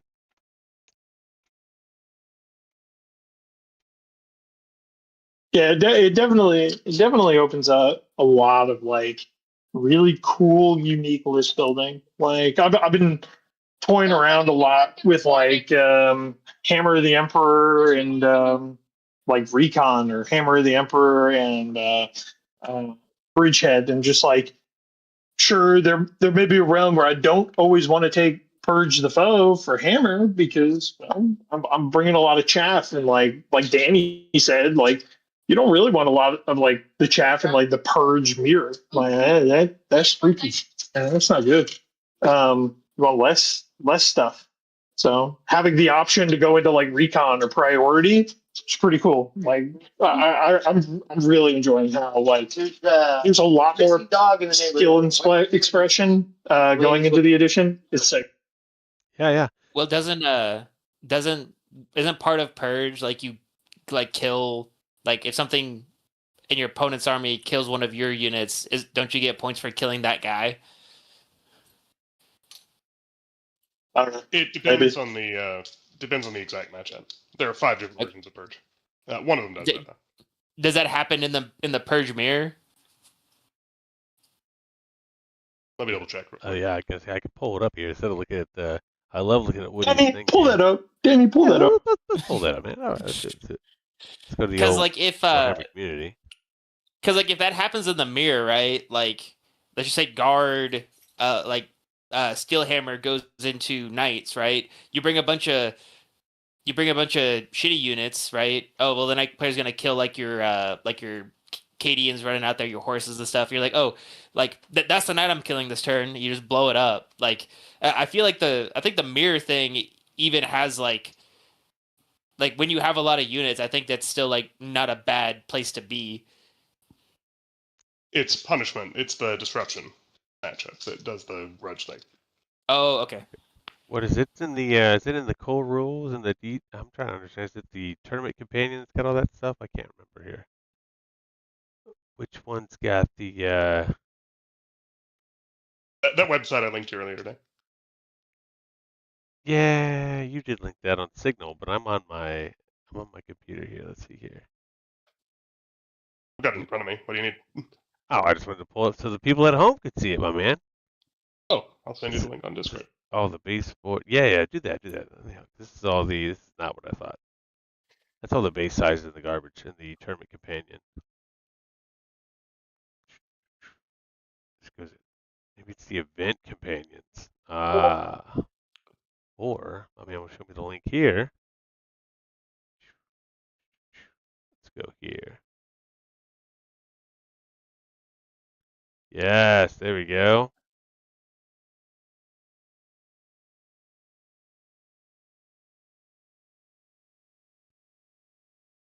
Oh, I do love how this is broken down here. You can just see it all. Why am I waiting for the deck when I could just do this? Just goes to show you how much level up prep I've put into playing Warhammer. And in the future, when we stream games, I could link this to here, and you can just pop these up on the screen. This is really good, actually. Legend.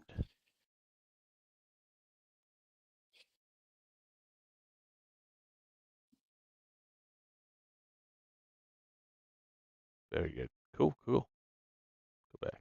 I don't know if any of y'all have done it, but doing like a test game on like the actual Warhammer app, like it's basically just tabletop battles in one spot, and it looks great. It feels great. It doesn't feel clunky.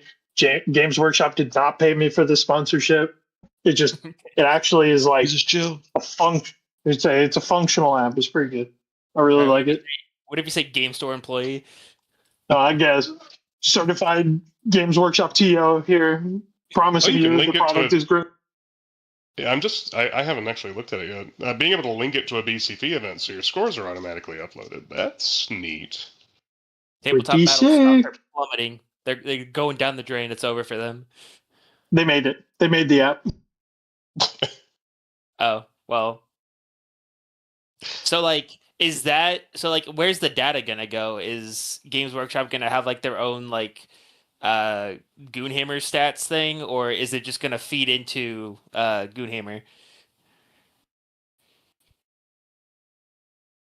Probably just gonna upload on the BCP. Because the weird thing with Goonhammer stats is that it tracks everything. It tracks every game reported. Yeah, it's true.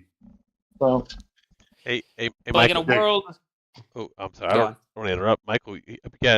Why didn't you give old Nathan Swan a yellow card for rolling all the 4-ups on his Lancers? Levi's winning it now. because I don't know. I gotta support my fellow knight brethren beating the brakes off Levi. He did get to join that exclusive club, didn't he? Yeah, that elite club. Levi's gonna be out here. He's gonna do his thing. Beg for me to get a game. I'm gonna be like, nah, bro. I gotta keep that 100% win rate. Never again.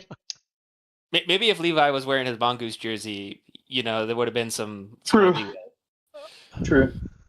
Oh, Michael, you are now the enemy, my man. You are now the enemy. Yeah.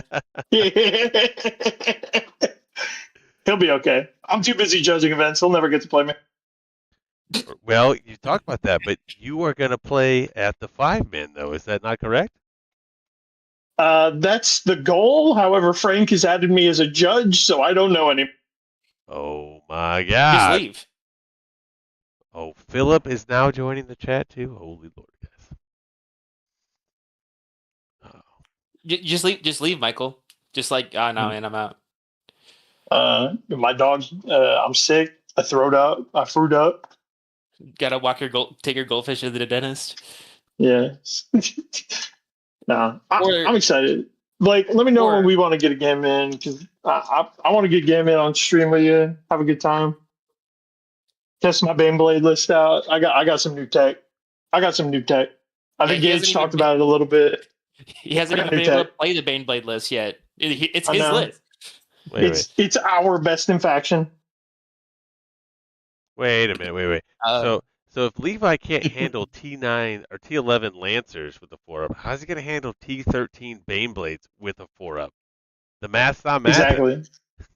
That's what I'm saying. And I ignore the penalty and can shoot my D6 plus 6 blast, ignore cover, strength 16, AP4, D3, D6 plus 3 damage, D6 plus 2 damage, re-rolling the damage with 15 heavy bolter shots that are twin length, in addition to the other Baneblade with another similar gun.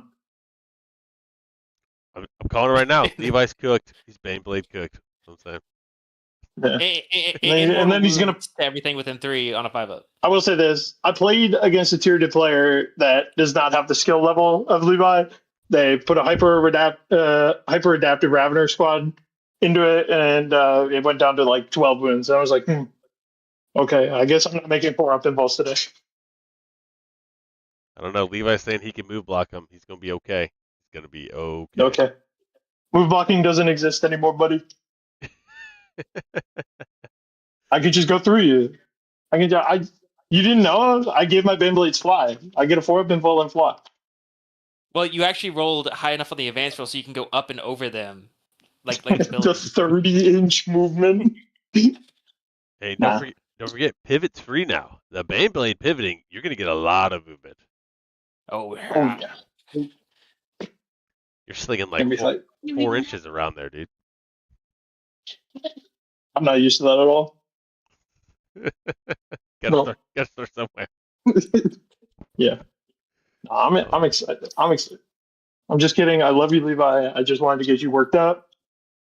For legal purposes, this is a joke. Bro, he is fuming right now. You can just tell. You know what I'm saying? My man's on a mission. I think Michael at team should he should be playing on a team, but like when something goes bad, he goes under the table, puts on the judge jersey, comes back up and just hands him a yellow card, goes back under the table, puts back the Angi's jersey on, and is like, okay, continue. Yeah. You weren't rolling in the dice box. Yeah. Yellow card. Blow them up. But I'm excited. I'm excited to see what all the boys cook up. And I'm really hoping that like we're all like except for Danny, because Danny's just been off meta since the day I met him with Gate Warden Lance. But like that we're all just trying new stuff, making some crazy combos work, and just having a good time. Because the new edition spicy.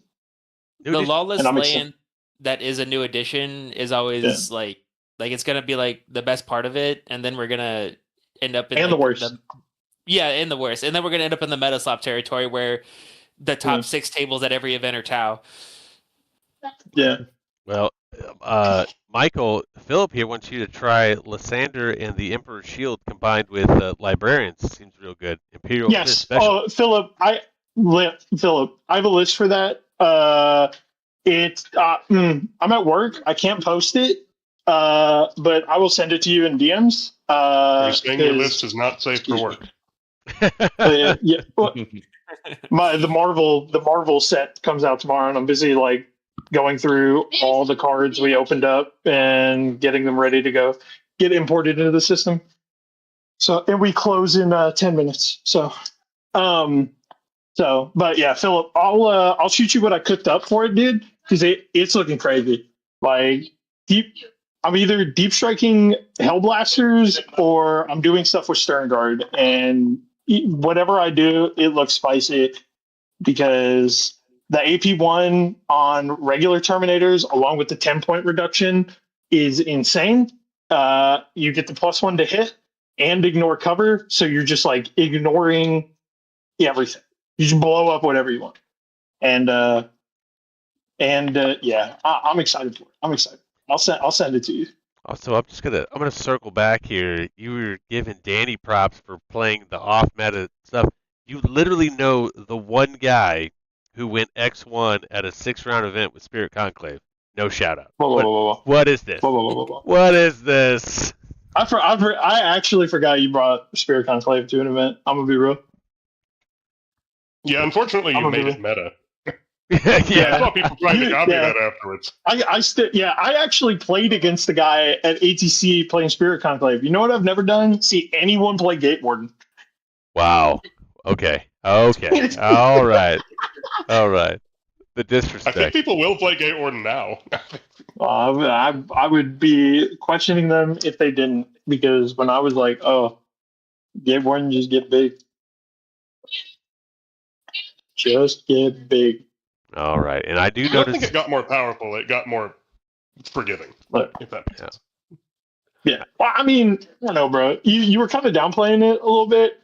The ignoring the modifiers to hit, that's insane. Like, now you don't have to be within 12. You can just sit back on your natural expansion and gunboat. Just blow people up.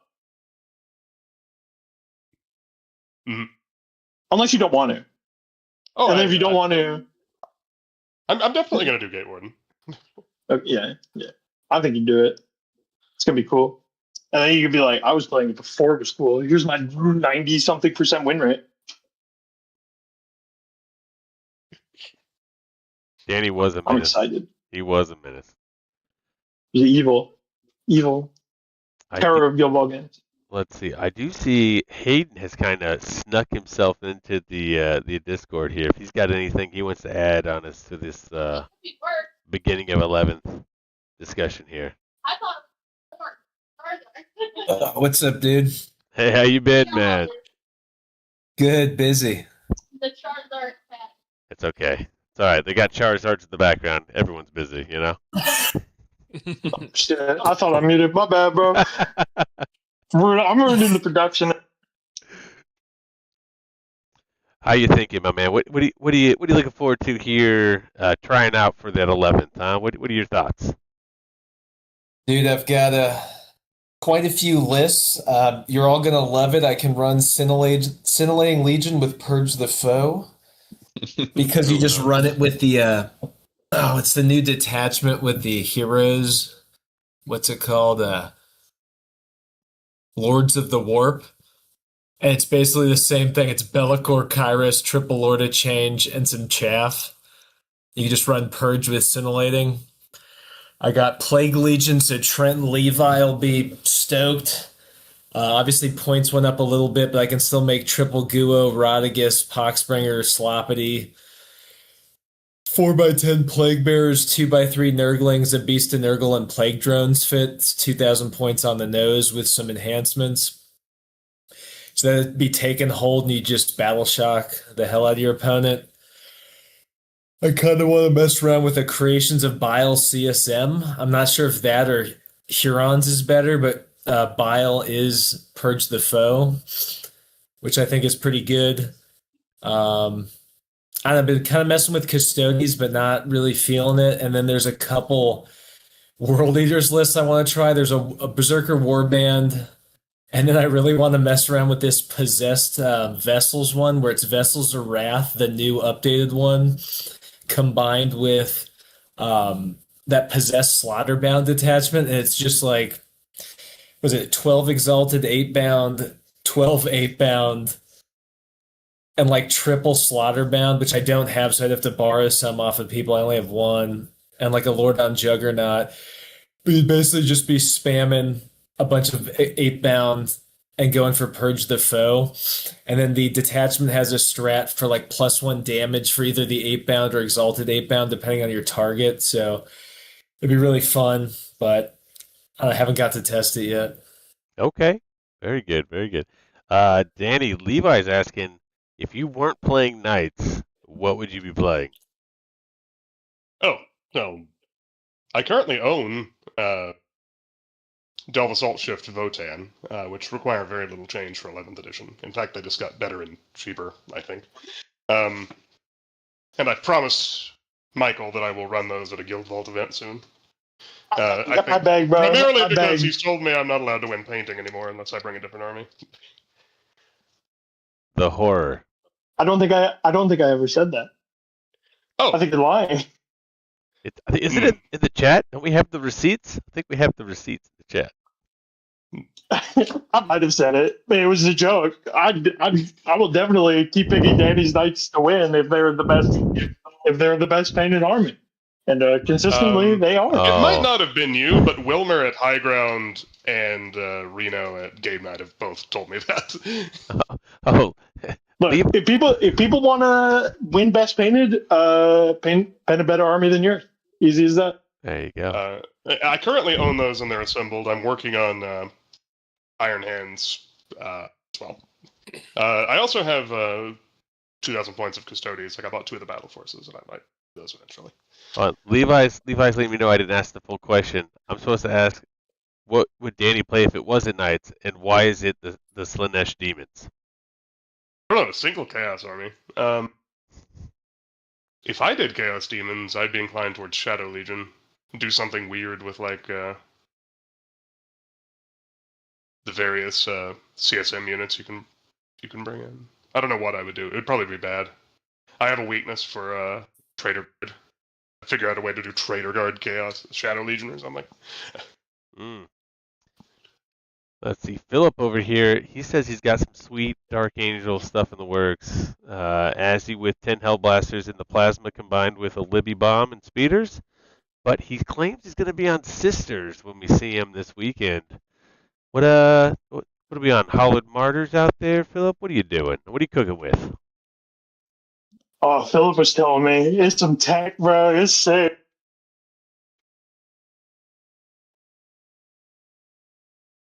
I don't know. It takes him a while to type.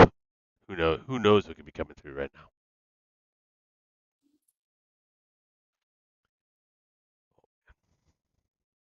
Also, for everyone at home and everyone here in the chat, is if we start making this like a regular thing, these Thursday nights, does this work good for everybody here, or are we looking for like a different day? I know with my schedule, I could probably make Thursday evenings continue to work for this style of format. I think I'm Mondays and like Sundays are probably like my best days in the evening. But at the end of the day, whatever's best for the group. Gage, what were you saying? good. I'm good any day. I got literally nothing going on. It just be like, I mean, if I got something else going on, I can't really control that. But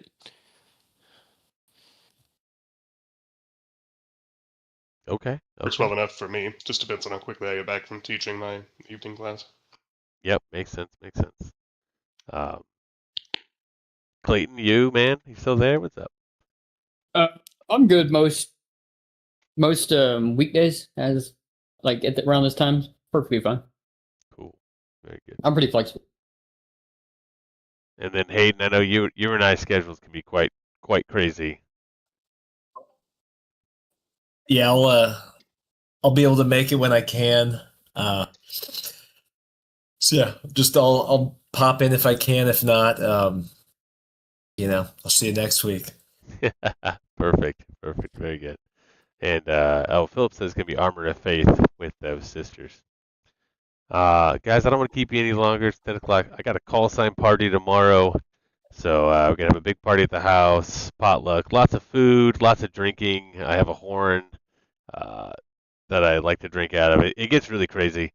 So, but Saturday we'll be picking up the box here, and I'm probably going to do another stream in the future where I can kind of go over my win. sounds good to me. I think that'd be fun. All right. OBS disconnected and reconnecting. Oh man, even OBS is telling me it's time to stop on there. But Tyler uploaded the virus that blew him up. yeah, I see that. Bye, Cleveland. Is that Krista saying hi? What's up in the chat there? Nah, she was saying goodbye to a customer. She'll probably say hi to the chat. Sounds good. Patooey. She said Patui. Never mind. Good enough for government work. All right. Well, I do appreciate you guys all hanging out, everyone in chat, chatting, and I'll see you again next Thursday there. We'll do a final wrap up here. We'll kind of set some goals for the team for the events there, and maybe we'll have some solidified lists that we'll go over for both the ATC. We'll talk about your list for that, Danny, and then the folks that are going to Paducah. We'll talk about our list going in there. All right, sounds good. Understood. All right. All right, guys. I'll see you all again next Thanks week. for the work, Blake. See ya. Yep. See Later, ya. guys. Have a Later, good night. guys. Later, y'all. And all you guys stay hanging out in the chat. Thank you very much. We'll see you on the other side.